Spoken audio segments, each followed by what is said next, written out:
Thank you very much, everybody. It's a great honor to be here. This was some beautiful morning, and what a job they've done, like few others have been able to do.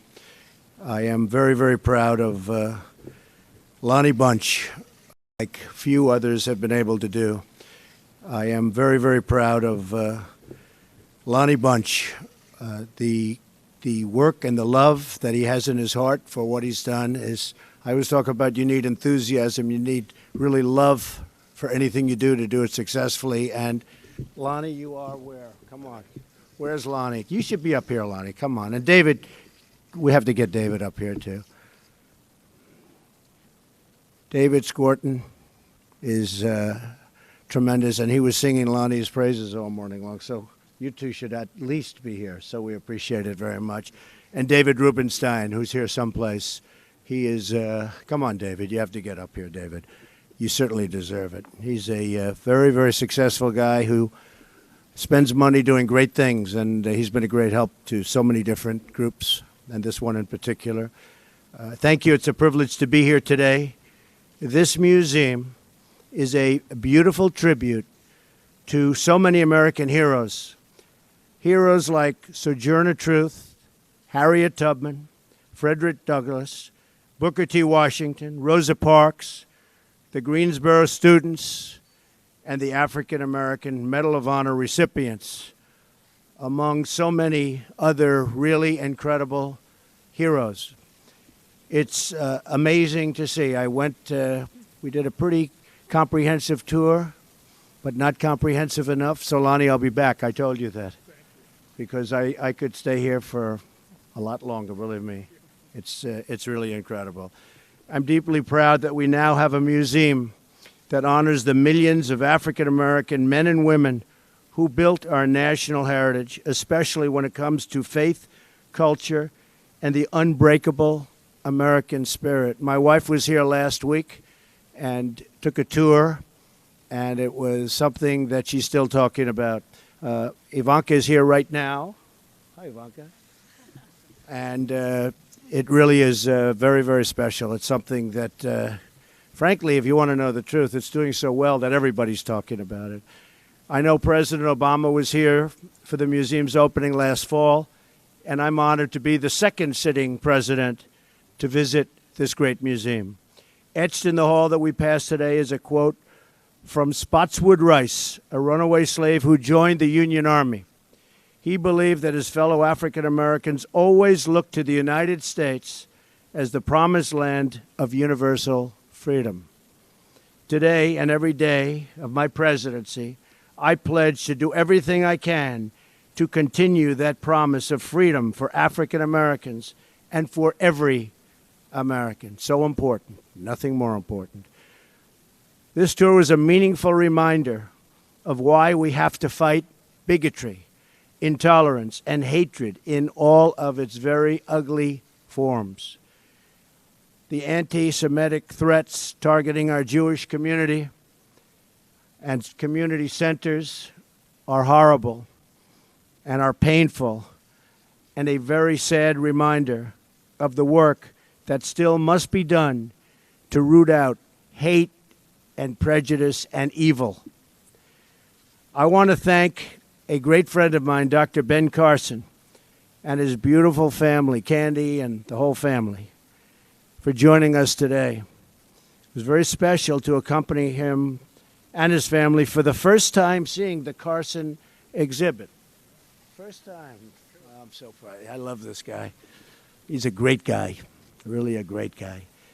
And he can tell you better than me, but I'll tell you what, we really started something with Ben. We're very, very proud of him.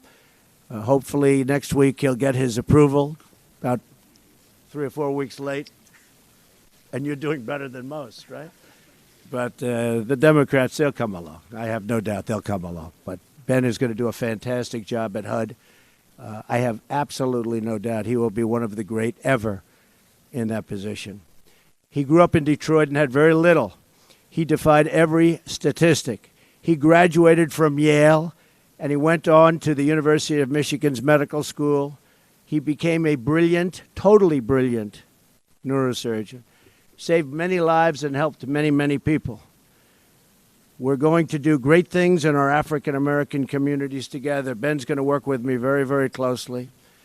And HUD has a meaning far beyond housing. If properly done, it's a meaning that's as big as anything there is. And Ben will be able to find that true meaning and the true meaning of HUD as its secretary. And Ben will be able to find that true meaning and the true meaning of HUD as its secretary. So I just look forward to that. I look forward to watching that. He'll do things that nobody ever thought of. I also want to thank Senator Tim Scott for joining us today. A friend of mine, a great, great senator from South Carolina. I like the state of South Carolina. I like all those states where I won by double digits, you know, those states. But South Carolina was one, and Tim has been fantastic how he represents the people. And they love him. I also want to profoundly thank Alveda King for being here. And as we saw her uncle's wonderful exhibit, and he certainly deserves that. Mrs. King, and by the way, Miss King, I can tell you this personally because I watch her all the time, and she is a tremendous fighter for justice. And so, Alveda, thank you very much. Come up here. Yes, sir. Thank you. I have been watching you for so long, and you are so incredible. And I want to thank you for all the nice things you say about me. Not everybody says nice things, but she's special. You and your family, you're the best. You're great. Thank you, Kim. Thank you. Thank you, darling. Appreciate it. So with that, we're going to just end this incredible beginning of a morning. But engraved in the wall very nearby, a quote by the Reverend Martin Luther King Jr. In 1955, he told the world, "We are determined to work and fight until justice runs down like water and righteousness like a mighty stream." And that's what it's going to be. We're going to bring this country together, maybe bring some of the world together, but we're going to bring this country together. We have a divided country. It's been divided for many, many years, but we're going to bring it together. I hope every day of my presidency, we will be honoring the determination and work towards a very worthy goal. And for Lonnie and David and Ben and Alveda and everybody, I just want to, I just have to say that what they've done here is something that can probably not be duplicated. It was done with love and lots of money, right, Lonnie? Lots of money. We can't avoid that. But it was done with tremendous love and passion, and that's why it's so great. So thank you all very much for being here. I appreciate it, and congratulations. This is a truly great museum. Thank you.